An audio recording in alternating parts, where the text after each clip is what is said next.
Всем привет, друзья! С вами Оля. Давайте вместе проверим, возможно ли приготовить вкусный домашний торт на сковороде всего за 20 минут, без миксера и духовки, из самых обычных продуктов. Ссылку на источник и все пропорции продуктов вы найдете в описании под видео.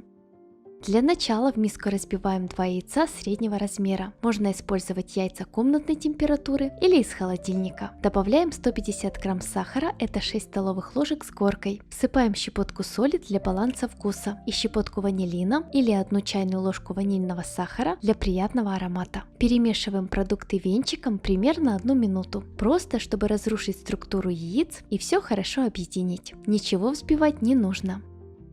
Далее вливаем 150 мл молока, это примерно 8-10 столовых ложек в зависимости от их размера, и 50 грамм растопленного сливочного масла, либо такое же количество растительного масла. Продукты перемешиваем.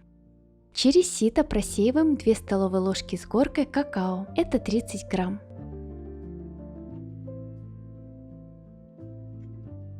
Следующий через сито просеиваем 210 грамм муки. Это 1 стакан объемом 250 мл с горкой, плюс 2 столовые ложки с большой горкой.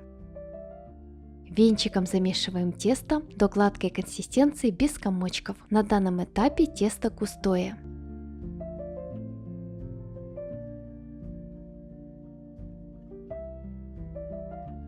Далее добавляем 1 чайную ложку соды без верха и гасим ее 1 чайной ложкой уксуса. Перемешиваем.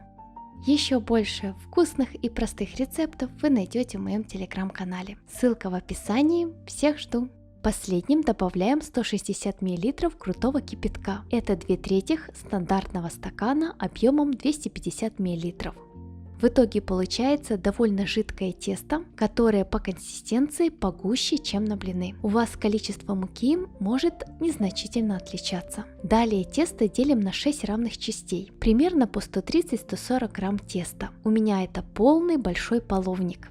Тесто выливаем на сухую разогретую сковороду диаметром 24 см, внутренний диаметр 18 см. При необходимости распределяем тесто ровным слоем.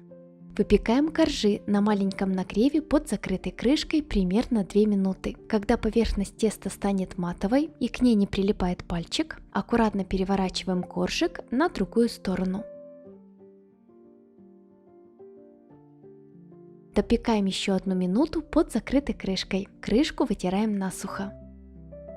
Готовые коржи выкладываем на тарелку. Таким образом выпекаем все 6 коржей. Уточню, переворачивайте аккуратно, коржи хрупкие, могут поломаться. Чтобы коржи быстрее остыли, выкладываем их на решетку. Коржи мягкие, нежные, но хрупкие. Если их согнуть или неаккуратно сложить, коржи ломаются. Также коржи не прилипают друг к другу, их можно складывать стопочкой. Для крема понадобится 500 грамм сметаны жирностью от 20%. Добавляем к ней щепотку ванилина или 1 чайную ложку ванильного сахара для приятного аромата. Далее всыпаем 3-4 столовые ложки с горкой сахарной пудры. Это 75-100 грамм по вкусу. Перемешиваем. Можно добавить сахар, но он довольно сильно разжижает сметану. Вместо сахара, например, можно добавить вареную сгущенку, чтобы крем был погуще. Как вы видите, даже с пудрой сметана становится более жидкой. Далее добавляем 200-250 грамм однородного творога в брикете или такое же количество творожного сыра. Если хотите более густой крем, тогда используйте творога побольше, а сметаны поменьше. Если творог зернистый, измельчите его погружным блендером. Остывшие коржи подрезаем под один размер. У меня диаметр 17 см.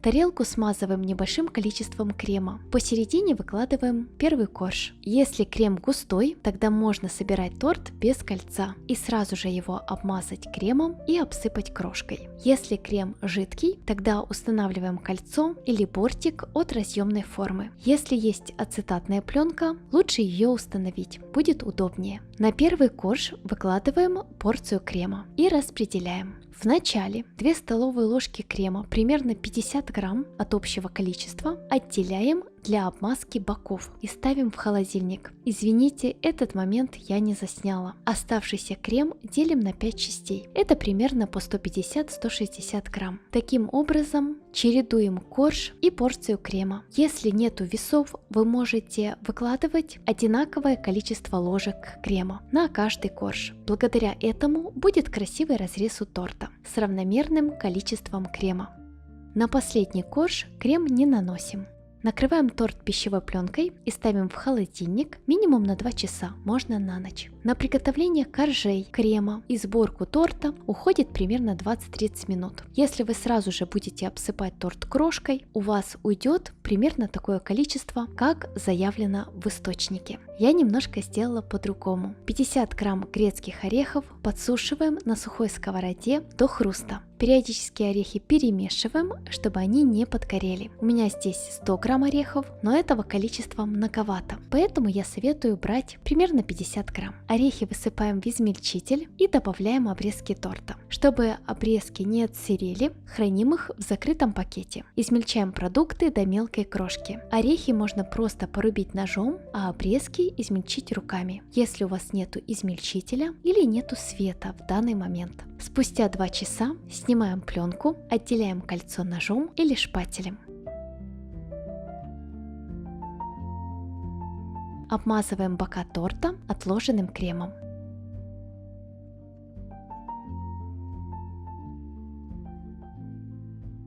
Обсыпаем бока торта крошкой.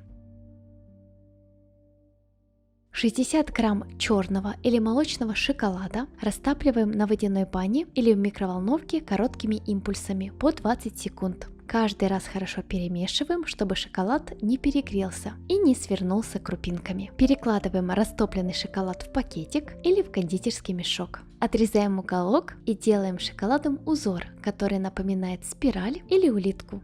Ну что, друзья, в итоге получился домашний тортик диаметром 17,5 см, высотой 9 см и весом 1 кг 800 грамм. Как вы видите, на сковороде без миксера из обычных продуктов реально приготовить настоящий торт.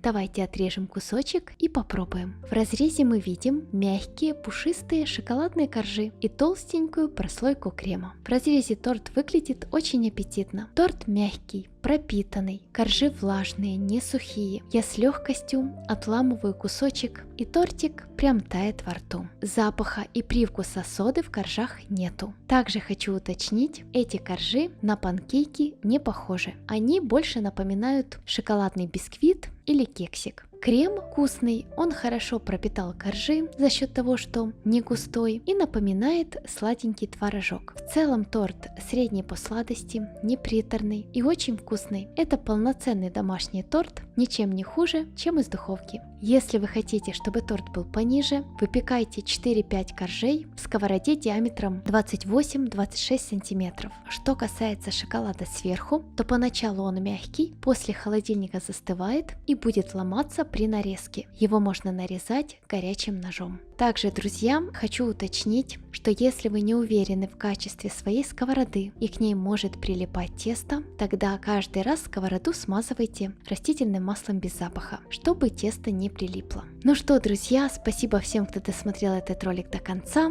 Рецепт несложный, тортик хороший для домашнего чаепития. Если понравился, пробуйте. Как всегда, прошу, поддержите это видео лайком и подпиской. Жду ваши отзывы в комментариях. Всем желаю мирного неба над головой. До новых встреч, мои дорогие. Пока-пока.